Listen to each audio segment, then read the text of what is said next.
योजनाओं के माध्यम से आप गौशाला खोलो, 40 गाय माता दूध वाली लेके आओगे, 42 लाख 25 गाय माता और 42 लाख की स्कीम, और आप दूध, हमारा गाय का दूध दुग्ध संघ खरीदेगा। पहले फेट के आधार पर दूध खरीदते नहीं थे क्योंकि गाय का दूध पतला रहता था, अब भैंस का मोटा रहता था, तो सीधे सीधे नहीं बोलते कि केवल भैंस का खरीदेंगे, फेट का दूध। अब फेट का दूध तो भैंस के ही आता है, लेकिन हमने तय कर दिया गाय के दूध पे और दाम बढ़ा के खरीदेंगे हमारी अपनी गाय माता के लिए, गोवंश को बढ़ाने के लिए। और 42 लाख की स्कीम में आप 25 गाय माता दुधारू लाओगे तो 10 लाख की छूट सरकार की ओर से आपको देंगे अपनी दूध के उत्पादन बढ़ाने के लिए। और 25 नहीं 50, 50 नहीं 100 नहीं 200 आप अपनी गौशाला खोल करके अपने दूध उत्पादन की अपनी डेयरी डालो तो आपको उसमें यही समान रूप से छूट बढ़ती जाएगी। 25% की छूट आपको मिलने वाली है। इस आधार पर दूध का उत्पादन भी बढ़ाएंगे। और जो पंचायतें, नगरीय पंचायत, नगर पालिका, नगर निगम जो गौशाला चला रहे हैं, सबकी गौशाला में भी 20 की बजाय 40 रुपया रोज का गौमाता का खर्चा हम देने वाले हैं अपनी गौमाताओं के लिए। और 5000 से बड़ी गौमाता की और गौशाला अगर खोले तो उसके लिए भी 130 एकड़ जमीन और प्रति गौमाता 40 रुपया रोज, उसको भी और कई प्रकार के लाभ दे करके गौमाता को सड़क पर मरने के लिए, लावारिस घूमने के लिए छोड़ा नहीं जाएगा। यह हमारी सरकार का संकल्प है। जिसके घर गाय वो गोपाल, और हम तो कृष्ण को मानने वाले हैं, तो घर घर गोपाल कृष्ण है। बोलो गोपाल कृष्ण भगवान की। दूध और दही की नदियां बहती थी हमारे देश के अंदर, और आ रही है कृष्ण कन्हैया की जन्माष्टमी। और जन्माष्टमी के 2 दिन पहले बलराम जयंती भी है। हल के साथ एक ही देवता, क्या अभाव और क्या प्रसिद्धि, क्या कीर्ति मिलती है। सच्चे अर्थों में किसानों के देवता बलराम, और ऐसे दुनिया के कंसों से निपटने के लिए एक गोपाल कृष्ण पर्याप्त है। बोलो गोपाल कृष्ण भगवान की। कृष्ण बलराम की जोड़ी, दुनिया में 3 ही भाई ऐसे अद्भुत हुए हैं, 3 भाइयों की जोड़ी। एक भगवान राम और लक्ष्मण, दूसरी भगवान कृष्ण और बलराम, और तीसरी जोड़ी है विक्रमादित्य और भर्तरी की। हम भाग्यशाली हैं, विक्रमादित्य भर्तरी भी अवंतिका के हैं, और कृष्ण बलराम की भी शिक्षा दीक्षा मालवा में हुई है। जोरदार अभिनंदन करें अपने उस अतीत के गौरवशाली पृष्ठ के लिए। जीवन के अलग अलग रहस्यों से जुड़ करके जितने प्रकार से बात कर सकते हैं वो सारी बात करेंगे।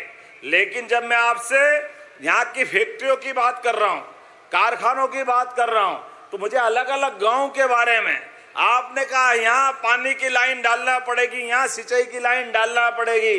अरे ये यशस्वी प्रधानमंत्री के आशीर्वाद से हमारी सरकार लगातार जन कल्याणकारी योजनाओं को लागू कर रही है।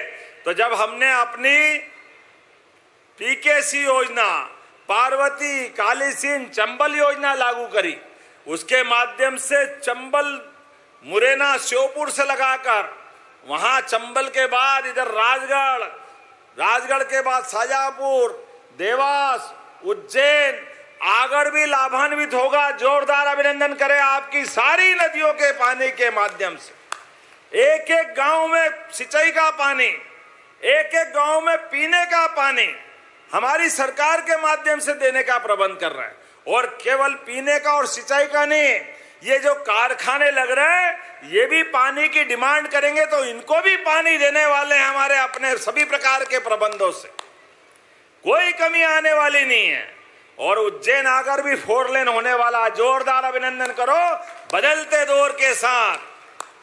मेरी अश्विनी वैष्णव जी से बात हुई है, रेल की सौगात भी आगर को मिलेगी। जोरदार अभिनंदन करो बदलते दौर में।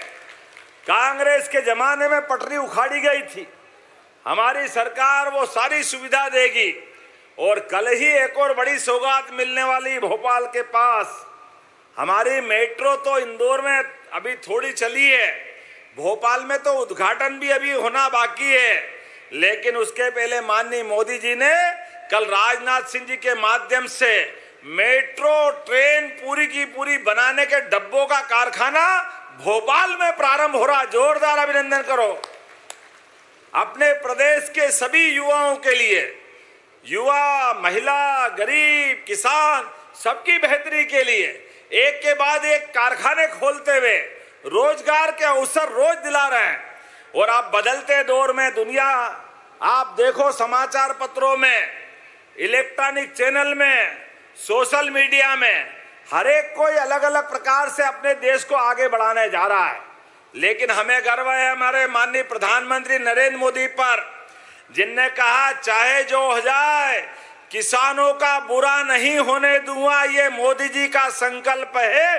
जोरदार अभिनंदन करो दुनिया के सारे देशों के सामने। डंके की चोट 56 इंच वाला टिक करके बात कर रहा है कि मैं अपने देश को आगे बढ़ा के छोड़ूंगा। और आगे बढ़ने का मूल मंत्र स्वदेशी की भावना के साथ जुड़ता है। हमें अपनी परंपराओं पे विश्वास होना चाहिए, हमारी क्षमताओं को विकसित करने की जरूरत है, हमारी जरूरतों की पूर्ति अपने देश और प्रदेश में बनाने की जरूरत है। हमारी सभी प्रकार के विकास के दरवाजे हमको खोलते हुए आज भारत दुनिया के सामने चौथे नंबर की अर्थव्यवस्था पे है। और मोदी जी का संकल्प है स्वदेशी की भावना के आधार पर देश भविष्य में नंबर 1 पे आए, इस संकल्प के साथ चलने की आवश्यकता है। आज के इस अवसर पर एक बार मैं फिर अभी आगर आया हूं अपनी रक्षाबंधन के लिए, और बहुत सारी बातें कर सकता हूं, लेकिन बहनों ने जो राखी बांध करके आनंद के साथ ये जो मौका दिया है, ये मैं जरूर याद रखूंगा। लेकिन यहाँ के बाद मुझे जाना भी है। हमारे लिए बहुत सारे काम इस प्रकार के चल रहे हैं जिसमें हमको बार बार विकास के सभी कामों के लिए बढ़ना पड़ेगा। ऐसे में आज के इस अवसर पर आगर के कई मित्रों ने और भी बहुत सारी बातें कही। माननीय हमारे पुराने जिला अध्यक्ष और वरिष्ठ विधायक अरुण भीमावत जी भी बैठे। जोरदार अभिनंदन भीमावत जी का। ये मधु भैया ने दबा दिया, मैं नहीं जानता अरुण जी, ये खड़े ऐसे हुए कि आपकी तरफ निगाह जाने में टाइम लग गया। लेकिन कोई बात नहीं, यहाँ करण सिंह जी से लेके बाबूलाल जी तक और पुराने विधायकों भी अपनी बड़ी टीम बैठी है। बद्रीलाल जी सोनी, गोपाल जी, एक और हमारे कबीर पंथी असंगदेव जी से कल ही मिले, बताया मेरे को कितनी सारी टीम है। ये बेदिया जी, पूरी टीम को मैं प्रणाम करता हूं। और आप सबको भी ज्यादा ना बोलते हुए, आप बहनें घर में जा कर के आज जितनी आई है वो तो आई, और कई लोगों ने राखी बांध ली, लेकिन जब आप घर में अपने भाई को राखी बांधोगी और अपने उसके कपाल पे तिलक लगाओगी, तो मैं मान लूंगा मेरे कपाल पे अपने आप तिलक बहनों का लग गया। आपका आशीर्वाद मुझे मिल जाएगा, हमारी सरकार को चलाने के लिए आशीर्वाद मिल जाएगा। बहनों, आपके आशीर्वाद से हमारी सरकार बनी और नारी सशक्तिकरण की योजनाओं को लेकर लगातार हम इसी प्रकार से काम करते रहेंगे। आपका और भाई बहनों का रिश्ता ये परमात्मा करे हमारी और हमारी पार्टी और सरकार के साथ जीवन भर चलता रहे। तो आइए मेरे साथ दोनों हाथ खड़े करके बताए, ये मेरे दोनों हाथों में बहनों की राखी बनी कि नहीं बंधी है? भावनाओं से राखी बनती और ताली बजा के बताए तो समझ लूंगा सबकी राखी बंध गई मेरे हाथ में। और हमारे मधु भैया कह रहे हैं अगली बार विकास की बैठक करूंगा, एक एक योजना पे बात करूंगा। आज जितनी पानी की योजना है, जो कर सकते वो सब करेंगे। मेरे अपने गांवों के नाम बदलना, जाने क्या क्या काम बता रहे हैं, मैं सब मानने को तैयार हूं। थोड़ा योजना पे बात तो कर लूं। एक बार जोरदार अभिनंदन कर दे अपने सारे कामों के लिए, और आपका आशीर्वाद मुझे मिलता रहेगा। बोलिए लाडली बहनों की, बगलामुखी माता की, बैजनाथ महादेव की, भारत माता की, भारत माता की, आज के आनंद की। बहुत बहुत धन्यवाद। भारत माता की जय। बहुत बहुत धन्यवाद माननीय मुख्यमंत्री जी। सभी बहनों के प्रति जो आभार उन्होंने उठाया उसके लिए पूरा आगर जिला कृतज्ञ है। अब मैं अनुरोध करना चाहूँगा माननीय सीएम साहब से कि कृपया 2 IAS प्रमाण पत्र हमें मिले हैं हमारे जिले को, थाना आगरमालवा को ISO की ओर से। तो मैं अनुरोध करना चाहूँगा माननीय मुख्यमंत्री महोदय कि कृपया ISO प्रमाण पत्र भी प्रदान करें। और ये प्रतीक चिन्ह, एक स्मृति चिन्ह जिला प्रशासन की ओर से, आप समस्त जनता जनार्दन की ओर से, समस्त जिले वासियों की ओर से ये आप के समक्ष भेंट करने के लिए हमारे जिलाधीश महोदय और ये ISO प्रमाण पत्र प्रदान करने के लिए अनुरोध करूंगा माननीय सीएम साहब से कि कृपया ये ISO प्रमाण पत्र जो मिला है थाना आगरमालवा को, उसके लिए TI आगरमालवा और SDOP अनुविभाग आगर उन्हें प्रदान करने का कष्ट करेंगे।